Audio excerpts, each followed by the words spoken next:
Chef Mike Shea, and I'm here today to talk to you about proper melon prep, including washing, sanitizing of the fruit, and then the cutting method we're going to look at. I'm going to be using the MGH2 guidelines, and that's because we like to do the right thing when it comes to food safety. And I'm going to take you through those stages right now. Our first stage in preparing a melon is to, of course, pick the proper melon. And what you want to look for is a melon that's firm but not too hard and not too green. If you have one that's too green and a little too hard, much like this one here, I'll set it aside for a couple days, let it ripen up till it's premium quality. That's our standard. This looks like a good melon here. Good smell, good firmness. So we're going to take care of this baby, clean it, and prepare it for consumption. First thing you want to do, get rid of the sticker. Alright, we have our melon. Now we're going to test our Victory Wash solution to make sure that that is the proper ratio, parts per million, for cleaning the fruit. You don't want it too weak, obviously, or it will not do its job. And you don't want it too strong because the acidity in the solution could affect your fruit. That's why it's key to have the Victory Wash test strips and test your solution before any prep work. I'm just going to take a little pitcher here, fill it with our solution,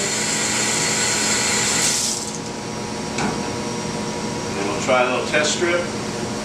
These test strips in here have a little holding part at the very end. You want to get it right by the end of the test strip and then hold it in the solution for 10 seconds.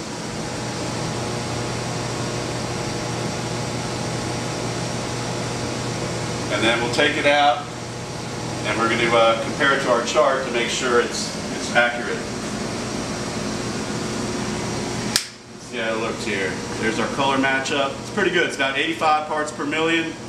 That's about the color we're looking for on that. So I think we're good to go for our melon wash. And we're going to turn this on and leave it completely on. Take our melon. We don't want to necessarily submerge it, but we're going to rinse it really well for about 30 seconds.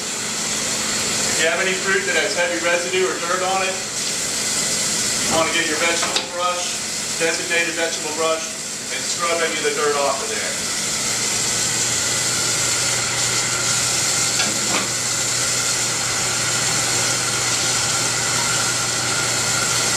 We're getting the skin of the melon nice and clean so that when our knife cuts through the skin, it's cut through a sanitary surface and not spreading any potential germs or bacteria into our fruit that will be consumed.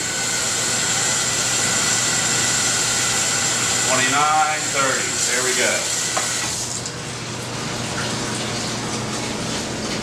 Put our melon in a clean sanitized container. I'm going to rewash my hands and put on a fresh set of gloves so we'll be ready to cut some fruit. Alright, we're going to take our melon, put it on our fresh cutting board, our green designated fruit and vegetable cutting board. And I'm going to choose a serrated knife.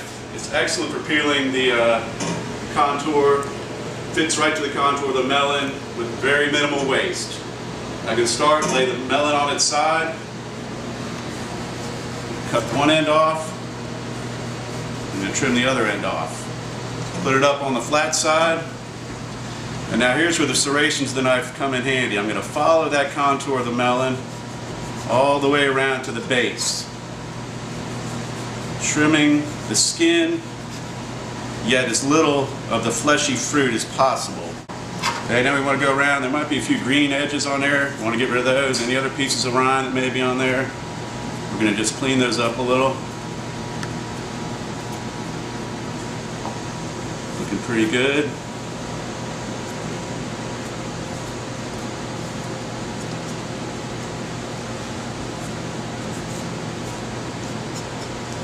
Okay, we take our old peelings. I got my waste bucket right here.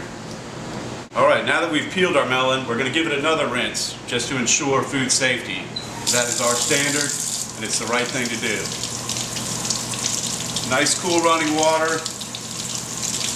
Again, about another 30-second wash just to make sure any harmful bacteria is gone from our fruit. I'll put that in. At this point, I'm going to go ahead and re-sanitize and change out our cutting board because now we're really getting to the safe part of preparation of our fruit. Okay, our next step is going to be to de-seed the melon, and then we'll proceed with our cutting. De-seeding, we'll slice the melon in half, open it up, and then we're going to take a clean spoon and just kind of follow the inside cavity of the melon. Again, you don't want to go too deep. In the same regard, you want to get all the seeds and any of this little fleshy stuff. You want that to be discarded. You can see it looks like we did pick out a pretty good melon. Nice orange interior, smells good. That means it's going to taste good. It's going to taste good too when we make it look good by our cuts. Nice bite-sized cuts for the customer. I'm going to show you a couple fancy cuts we can do that aren't too difficult, but really just give it an extra eye appeal, because that's what we like to do. The right thing, our standard, every time. We got our 2 clean melon halves, and I'll take this first half and I'll just show you some straight cuts we can do. I'm going to take these probably about 1/4 inch thick. This is a cut you might use for a fruit tray or a fruit display. Thin cuts like that, which you could then fan out nicely for a fruit and cheese display or a nice little continental breakfast setup. And then next I'll show you, we're going to do some fruit salad. I upped my cut probably to about a 1/2 inch or so. And what we're going to do here is get a nice chunk on this melon. Again, keeping our customers in mind, ease of eating. Nice little 1-bite pieces they don't have to wrestle with a fork or a knife, just eating their fruit. Got some uniform chunks there. This last end piece a lot of times is really thick, so I cut that in half. So again, we're getting uniform slices for our display.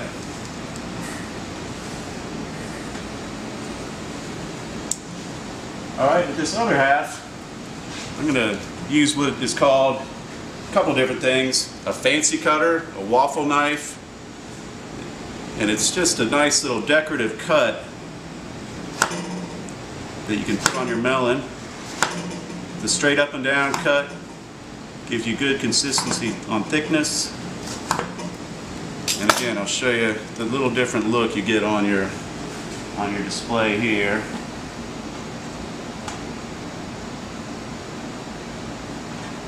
It's kind of a nice little wavy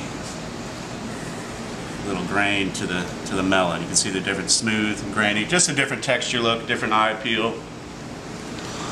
And then if we want to do some fancy chunks, same idea. Take our slices, put it on the side, follow the contour of the melon. There's some nice fancy display chunks there.